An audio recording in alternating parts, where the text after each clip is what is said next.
I love to read the stories recorded in the Gospels, particularly, of Jesus' encounters with various people. Each one teaches us so much. Let's look at a very unusual story. There's none quite like it in the ministry of Jesus. It's recorded in the Gospel of John, chapter 5. Let's just begin the story today, and then I'll continue tomorrow because there's too much to really include in just our day's discussion. Let's read from verses 1 to 4. After this, there was a feast of the Jews, and Jesus went up to Jerusalem. I love this because you see, Jesus was fulfilling everything of the law. He was a righteous Jew. He was living among his people. And so he was doing everything that the Jewish community, that his family did. So he went up for this festival. And there is in Jerusalem, by the sheep gate, a pool. I have actually visited Jerusalem. I've seen the remains or the archaeological remains of this very pool. It's so interesting to read this story standing there and watching. By this sheep gate, there's a pool that's called in Hebrew Bethesda, having 5 porches. And in these, now begin imagining this scene.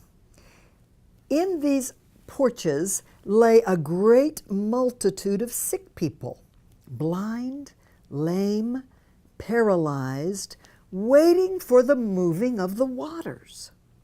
For an angel went down at a certain time into the pool and stirred up the water. Then whoever stepped in first, after the stirring of the water, was made well of whatever disease he or she had. Now let's just stop there. I can imagine this so easily because much of my life has been lived in ministry among multitudes of sick people.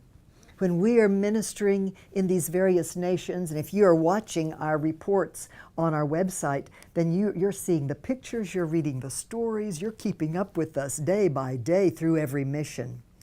And it is so interesting as we put out the word in any city that you can come, everyone is welcome, you can come and bring the sick, you can bring the blind, you can bring the lame, you can bring the diseased, you can bring the paralytics, you can bring every sick person and come. You know, they come. They come in droves. They come through every medium of transportation. They walk, they are dragged, they are carried, they come. You see, it was the same in Jesus' day.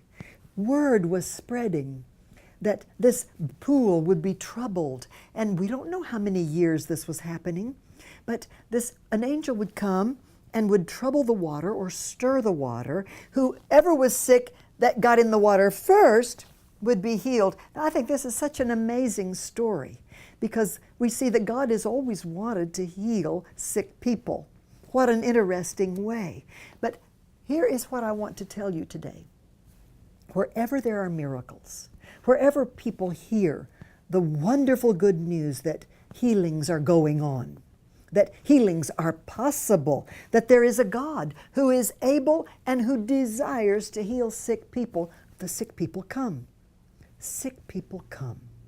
I'm telling you this today for a very important reason. If you believe in a miracle-working Christ, be bold in telling others around you the miracles that you know about, your own miracle stories, the stories of others that you hear about. Go on our website and look at the testimonies. Tell those testimonies if you don't know others. Because when people hear that miracles are possible, they come. Agnostics come, atheists come, Hindus come, Buddhists come, Muslims come, religious Christians come, pagans come. Wherever there is sickness, people come. So we have followed Christ's example, and in all of the years of our ministry, miracles have been one of the hallmarks of the ministry. Wherever we go, we see such marvelous miracles. I want you today to be encouraged in your faith for miracles, because there are sick people all around you. Don't be ashamed to tell them that God wants them well, to pray for them, to help them to believe. All can be healed now, not just one, as in this story. My father has written a book. Have you read this one? Miracles, Proof of God's Love. Even that title inspires people.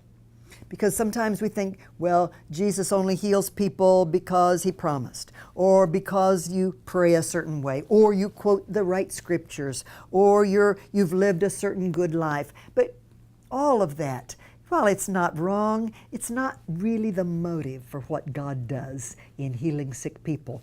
He heals people because he loves them. He'll heal you today because he loves you. He'll heal the people that are around you that are sick because he loves them. He is not trying to make it difficult. He's trying to make it very easy.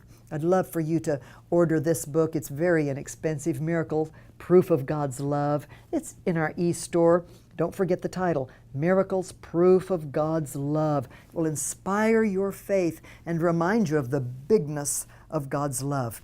But we'll continue this story tomorrow. But begin thinking and continue thinking all day how sick people or people with needs, people that don't have hope, how they are attracted to the supernatural. That's a great insight.